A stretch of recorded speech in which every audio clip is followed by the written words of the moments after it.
Welcome to the Mid the Pines podcast, a place where Grove City College alumni and faculty give voice to their unique stories, contributions, and accomplishments. Our community is blessed with many individuals who are often recognized for their proficiency, purpose, and principles, all celebrated hallmarks of the distinctive Grove City College education. Learn more about their God-given callings and the work they are undertaking for the common good. These are their personal and professional stories. Hi there, it's Zach Jew, class of 2011 and current development officer at Grove City College. Today I'm in the Dorothy Newman Wilson 43 studios in the college's Technological Learning Center, and I'm joined by alumnus Dan Creston, class of 1981 from St. Louis, Missouri. Dan graduated cum laude with a Bachelor of Arts in Business Administration from Grove City, and while on campus as a student, Dan interviewed with Borg-Warner Chemicals and was hired for a position in sales management, a job he remained at for 6 years. In 1987, Dan started at Alpha Packaging, Inc., where he became Chief Operating Officer and partner. He partnered with the CEO to open 9 plastic packaging plants and took sales from $400,000 in 1987 to $260 million in 2022. They sold the company 3 times to private equity firms, and currently Dan is the founder and owner of Creston Consulting, which is a small business mentoring and angel investing firm that he started in 2015. He judges startups for grants and investment potential with 2 nonprofits, Arch Grants and St. Louis Arch Angels, and we are glad to have him on the Mid the Pines podcast. Dan, welcome to the Mid the Pines podcast. Thank you, Zach. I appreciate the invite. Well, Dan, let's start off by learning a little bit about how you came to Grove City College. You've told me, of course, you grew up in the Pittsburgh area. You started in the fall of 1977. Today, actually, for our listeners, we're actually recording live in video, too. So as a little surprise, I also found your 1981 yearbook photo. Oh, geez. And it's a little bit different different look. than Yes, the last part. The hair is slightly different. But I thought we'd have fun. But how did you Thanks. come to Grove City in fall of 77? So I grew up in Pittsburgh and went to a small high school, Edgewood High School. Edgewood ended up merging with Churchill and Swissville and a bunch of other high schools to form Woodland Hills. So I went to a small school, and I think the large college situation was not what I was looking for. So when I toured around, I came up here amongst probably 8 or 9 colleges that I looked at. I liked the size of Grove City. There was, I think, 2,400 students or so at the time. And I graduated with a class of 90 out of Edgewood. Sure. So staying relatively small, that was my comfort level. I liked the size of the classrooms and how they're taught, and so it was a good fit. Sure. And I grew up with a Christian background, and so that was a natural fit also. Sure. And you majored in business administration when you were here? I did business administration, and at that time, I think that was the major. And I know it's changed since then. And now there's a business school where that's evolving, right? Exactly. But we had basically a business major or an accounting major. Mm-hmm. I think that was it. Sure. So chose business, which is a general degree. And as you mentioned, I was fortunate that I was able to secure a job right here on campus, second semester senior year, and that made the second semester a little bit nicer. Sure, a little sweat, The sweat was gone. It was great having a job. I think I accepted in March of my senior year. Absolutely. So, and Borg-Warner ended up being a great company to work for and a good solid base to get some sales training and sales management training. Sure. So it's good. Yeah, and Borg-Warner, of course, you came out of Grove City with, but when you went into Borg-Warner, did you feel prepared for going into the sales job and the sales role? What did you learn from Grove City that you took with you? I did. I think a real quick story about how I got the interview in the first place. I was actually on their waiting list for interviews. I think he was coming in at 8 in the morning and was going to interview 18 students, and I didn't get in. And so I was out the previous night somewhere and came back to my dorm, and on my room door was a note saying, "You have an interview with Borg-Warner Chemicals at 7 a.m. tomorrow morning." Sure. So what the guy did that came in, his name was Bob Murphy, he added 2 people that he saw on the waiting list, because we had resumes filled out. And he chose me and one other guy, and actually the 2 people that he picked off the waiting list were two people that got the second interviews. Oh, sure. So we both got second interviews, and then they ended up hiring me. So, yeah, I think the prep here was great.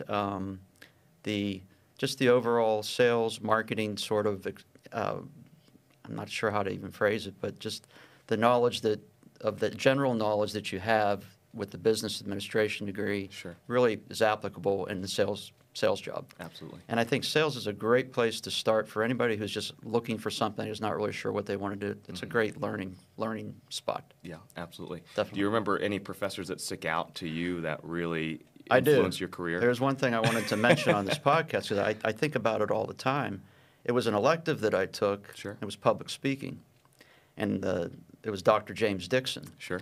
And I remember taking it senior year, and nobody wants to take public speaking. I mean, it's not something that people gravitate towards. I think it's something we all feel we probably should take. Sure. I'm really glad I did. It ended up being a great education for me, and we bonded very well, the doctor and I.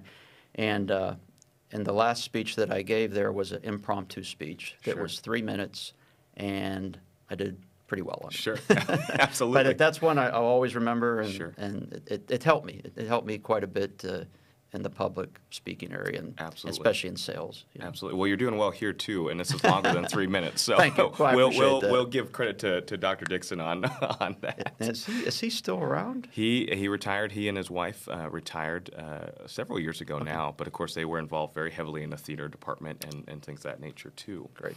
He actually wrote a letter of recommendation for me. He was one sure. of the two professors that did that. So. Absolutely. Yeah, it's great. Absolutely. Yep. Well, after you went to Borg Warner, you went onward and upward. I think we'd consider onward and upward to Alpha Packaging, where you're still a shareholder, and you rose to be a partner and chief operating officer.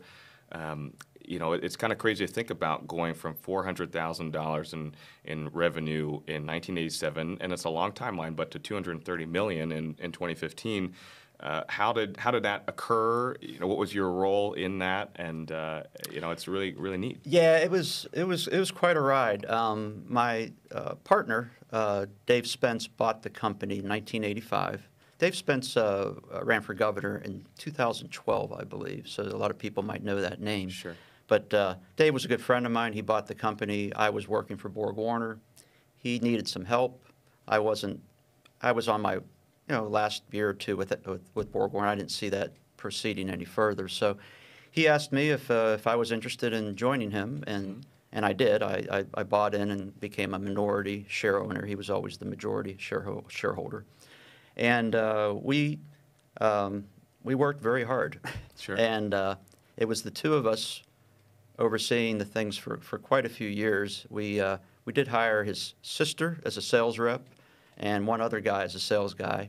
But basically, we were running all over the country selling plastic packaging. Sure. And the way we grew it so quickly was every city has a distributor in their town. And they have 5, 6, 7 salespeople.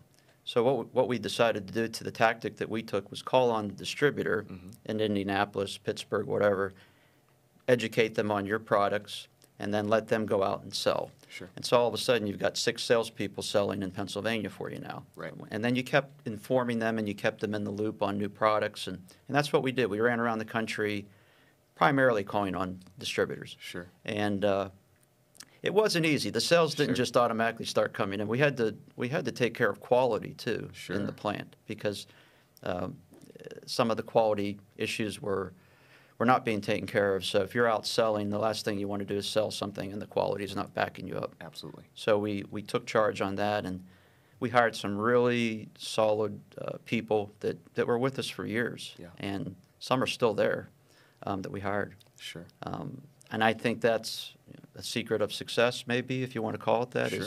is surround yourself with great people. Let those people get out there and make decisions, and trust them. Absolutely. Delegate to them and trust them. And we hired a lot of good people, and they helped us rise quickly. Absolutely.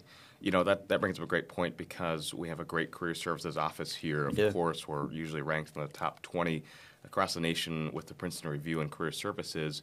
And so I think students that are here and they use the Career Services office are always wondering through their mock interviews and their resume writing, what do employers look for in employees when you're saying, I really trusted the people I work with, and that's what makes a team. Yeah. What do you look for? What did you look for when you were hiring those key folks? You're just, a resume is one thing, right? Sure. Because we found, not just once, but several times, that all resumes aren't exactly to the T. Sure. I think people tend to embellish them, and one thing I would say about that is if you end up hiring somebody, and it's a mistake. Sure. Let's say you've made a mistake. You're better off cutting your losses quickly once Sure. you recognize that there's a problem. Absolutely. So we didn't have too many of those, fortunately. We had a good method of interviewing. We had 3, 4, 5 of us interviewing all the time. And we had a lot of people that were applying because the company was starting to get some press, Sure. especially in the St. Louis area. So you look for a good, strong integrity. Mm-hmm. You're looking for obviously knowledge somewhat of selling, and because that's what we were hiring primarily, were salespeople. Sure. And some of them hadn't, some of them were getting out of college and hadn't really sold, but we gathered a lot of folks that had experience in selling. Sure. And that's what we were looking for ideally. We hired some guys that were 10, 20 years older than us. Sure. And that ended up being a good decision. Absolutely, absolutely, and public speaking is a huge part of that, and you benefit from Yeah. a class here. We'd probably say you would probably recommend if students are interested in going into sales in the future that a public speaking class, if you don't take it already, maybe you ought to go Absolutely. add that. Yeah, I don't know if that's part of the curriculum for that major for entrepreneurship. I'm not sure if that's part of it, but it should be. Sure, right, exactly. If not, we're going to talk to the entrepreneurship department about that. I would definitely recommend that. But and the other thing that was really great for Dave and I is that we were great friends. I think we had the same ethics, and we were brought up the same way. But we were very different, Sure. and I think that's a good thing. Mm-hmm. We were always able to bounce ideas off of each other, and we thought differently. Sure. He was sort of the dreamer, the big idea guy, and I was more of the practical, saying, "Gee, I'm not so sure about that." And so he would pull me.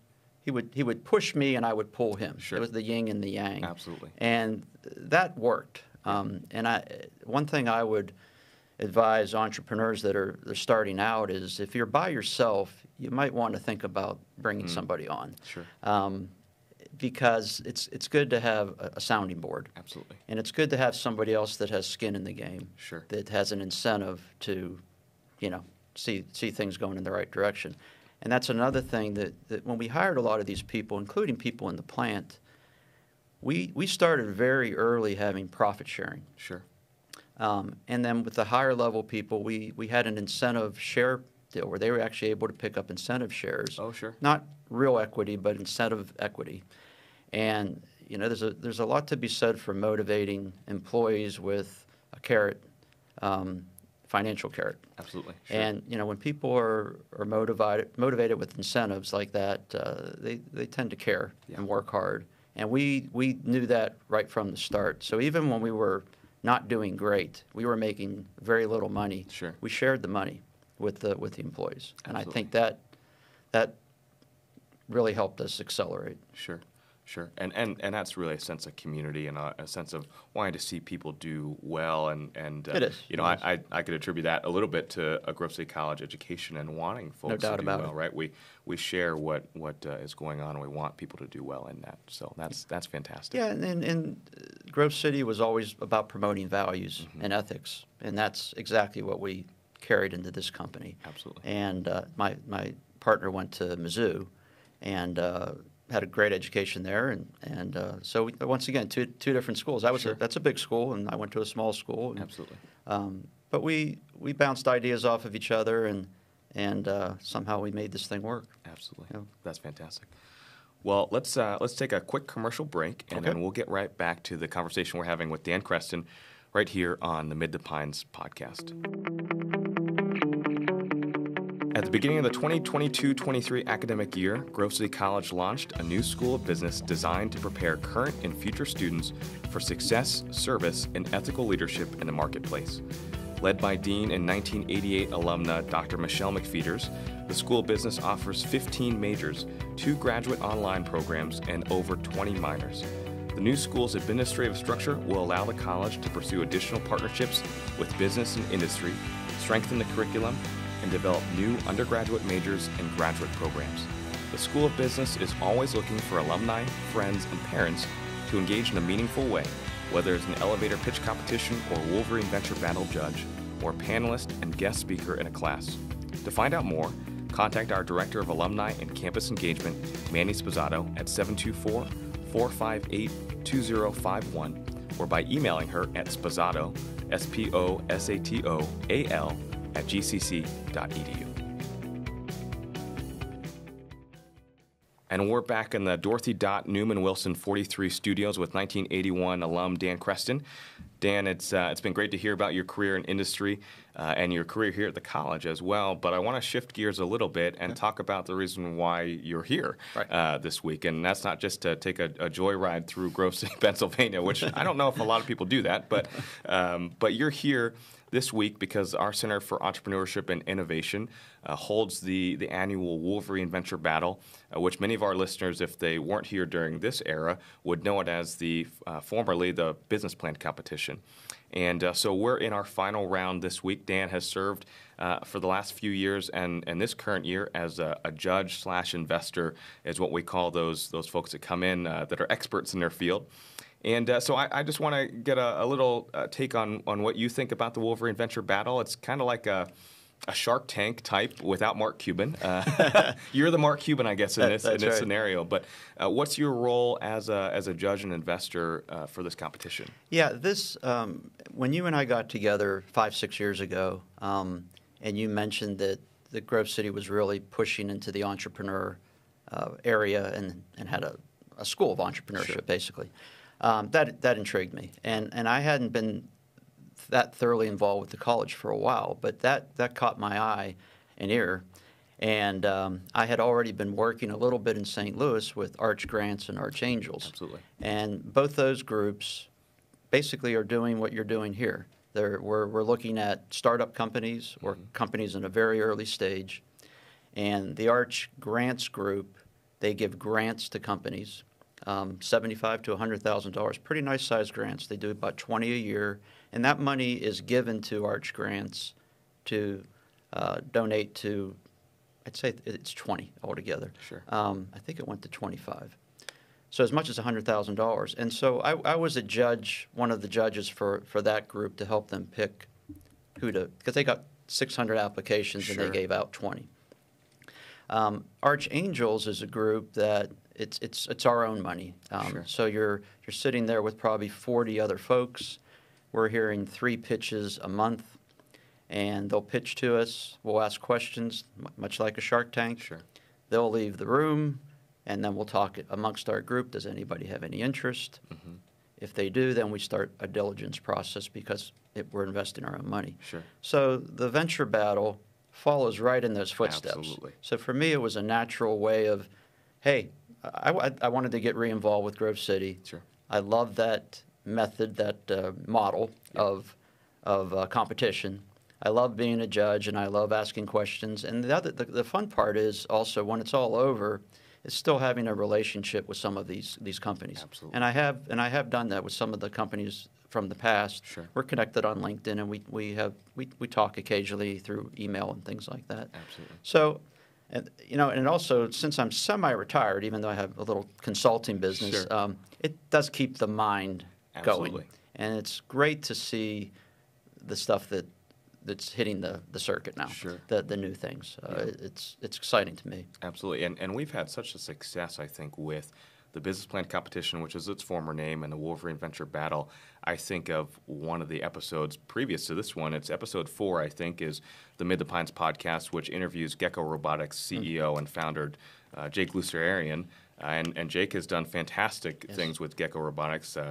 They're based in Pittsburgh now, and they have an office in the Netherlands and things of that nature and what have you. But what are some of these ideas, and you've kept in touch with some folks, what are some of the ideas that have really stood out to you, and what made them stand out, I guess, in your mind? Perhaps it was the content of it, but perhaps it was also their business plan itself. Yeah, and what's amazing to me is that you've got sophomores, juniors, seniors in this competition, and they write a full business plan and projected financials. It's the kind of stuff that we see from established companies that come to the Angel Group. That's impressive, and I noticed that, and this year is no exception. Each year, it's getting more and more professional. Absolutely. And so you'd have, if you didn't know any better, you'd think these companies had been around for a while, and that they weren't originating in college. So to me, the education that they're getting here to put these plans together is very, very well done. Sure. And I'm not exactly sure who's the person responsible for that, Yvonne and Tim and that group, but I just am amazed at how prepared they are. Absolutely. And what I see, there's two things that I see on startups.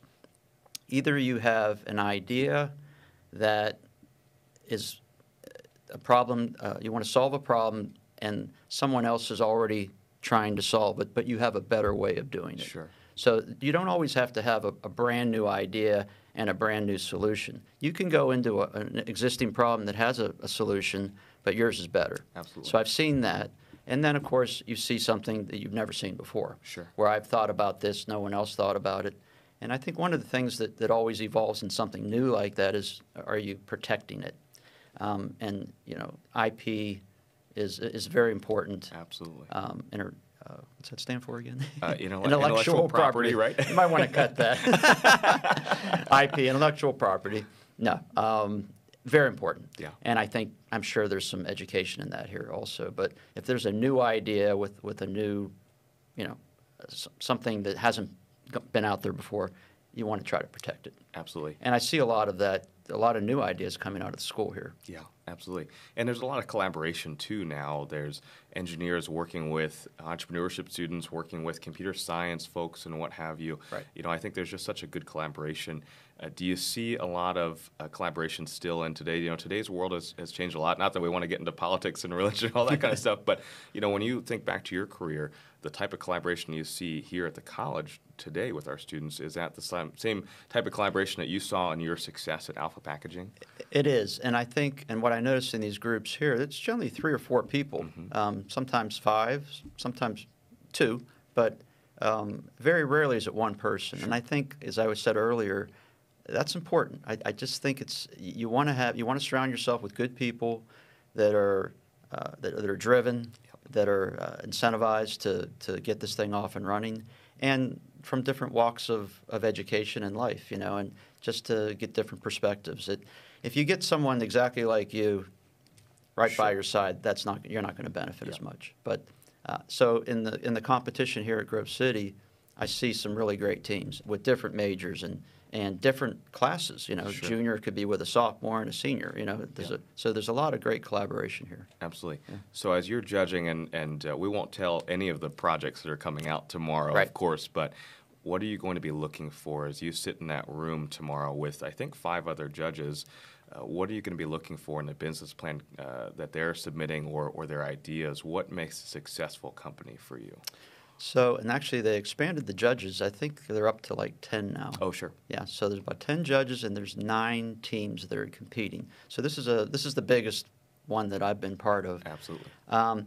You're looking for an original idea, and I think a lot of these companies have that. Sure. And then the practicality of it. Can you implement this idea? Can you monetize it? Yeah. And I know there's 1 or 2 are nonprofit, so that wouldn't necessarily apply to that. Sure. But one of the problems that I think a lot of the startups have is they've got a great idea.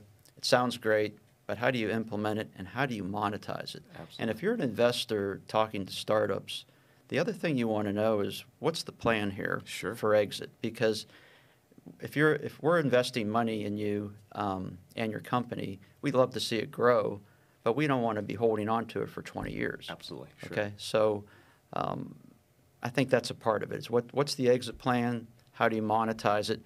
And when this money that's coming into you potentially, what are you going to do with that money? How is that going to help you get to the next level? Those are the kind of things I look for. Absolutely. Absolutely. That's fantastic. Well, Dan, you've not only judged for Wolverine Venture Battle, you've grown Alpha Packaging. What advice in your time, your career, your volunteering and engagement, and your organizations in St. Louis, what kind of advice do you have for business majors, for other alums that are looking at finding their footing in the business world as they're sometimes younger in their careers? Maybe they're 15 years into their careers. What general advice do you have for folks that are looking to grow what they've already done? Well, and we've been talking about it already. It's collaboration. It's getting together with people in the same industry, if you want to do that, but other industries too. I mean, LinkedIn is a great example of a format where you got A to Z, and you can find people that are in subjects related to what you're interested in, or it could be completely different. Sure. So I like sort of broadening the horizon. Once you get things rolling, once again, hiring great people, surrounding yourself with similar-minded people that are, they're incentivized, they're motivated, and they're going to work hard, and of course they have integrity. Yeah. And you just kind of let them roll and go forward. So, I don't know that there's any magic sauce other than working hard. And I looking back at my career, I probably have a little more patience than I had. Sure. I pushed pretty hard, and just trying to get things done. But what I found when I'm not in the heat of the battle as much anymore, if I relax for that hour or two or day, a lot of times things get resolved. Absolutely. And so that would be some advice I would give. The other thing that's popping into my head is try listening more than talking. That's something that I was taught a long time ago. Active listening is what we were taught, and it's really comes into play, especially when you're out selling to customers. You've got to listen to them. Absolutely. I mean, you can do your pitch and everything else, but what are their needs, and how can you help them? Absolutely. And so put the listening hat on a little bit more than the talking. That's different if you're pitching. That's a different story. But overall, I think that's good advice. Sure, absolutely. Well, as we kind of close the podcast, I'm interested in your take on being engaged with Grove City. We've talked about that in kind of our commercial of engaging with the School of Business. That's basically brand new this year. Not new business majors, but a new School of Business, which is a fantastic thing. It is. And you weren't as engaged with the college several years ago, and now you've continued to come back and be engaged with our students and our faculty. Why engage with the college from your perspective, and what have you gained, or what have you been able to give back through your time just being re-engaged? Yeah, I'm really happy to be re-engaged. I was with about 30 alumni in Bradenton a couple months ago. And we had a lot of great stories, and we formed a lot of great friendships here that have persisted. A lot of those were couples that had gotten married that met their spouse in Grove City. Sure. It wasn't me, but quite a few of them in that group. I think 4 or 5 of those couples had met here. Sure. So there is a bond there of the college, and once you and I talked about that, the push towards entrepreneurship and now the business school. It just excites me. Absolutely. Because that's what I did in my career, and I really enjoy that. And I think I'll be doing that a very long time, being engaged in the sort of thing that I'm doing now. So I appreciate you searching me out 6 years, 7 years ago, and I plan to be as involved now, or even more so in the future. Absolutely. So, absolutely. And I'm happy to say that I did set up an endowment here. Yes. So, absolutely. That's something I wasn't interested in doing years ago. Sure. But I'm glad I have. I think that can only do great things for. I think we geared it towards the entrepreneur program. Absolutely. Exactly. So it'll be rewarded to students in that area, And I'm excited about that. Absolutely, yeah. We're thankful for the scholarship that you set up through your family, as well as the service you've had at the college. We couldn't be happier. If you'd like any more information on being involved, like Dan has, and or setting up something like an endowment or a scholarship, feel free to contact our office at alumni@gcc.edu. But Dan, it's been a pleasure hearing from you today. Thanks for sharing, and hopefully we'll catch you and many others on the Mid the Pines podcast next time. Thanks, Zach. I appreciate it. Home is where everything. Thank you for listening to the Mid the Pines podcast. Explore more episodes at alumni.gcc.edu/podcast. Our co-producers are Joni Baumgartner and Amy Evans. Research provided by Janice Zinsner Inman, class of 1987. Audio editing is provided by Jennifer Hiles. Our theme music is Home, courtesy of the family of the late David M. Bailey, class of 1988. Contact us at alumni@gcc.edu for more information. We hope you'll join us again, Mid the Pines.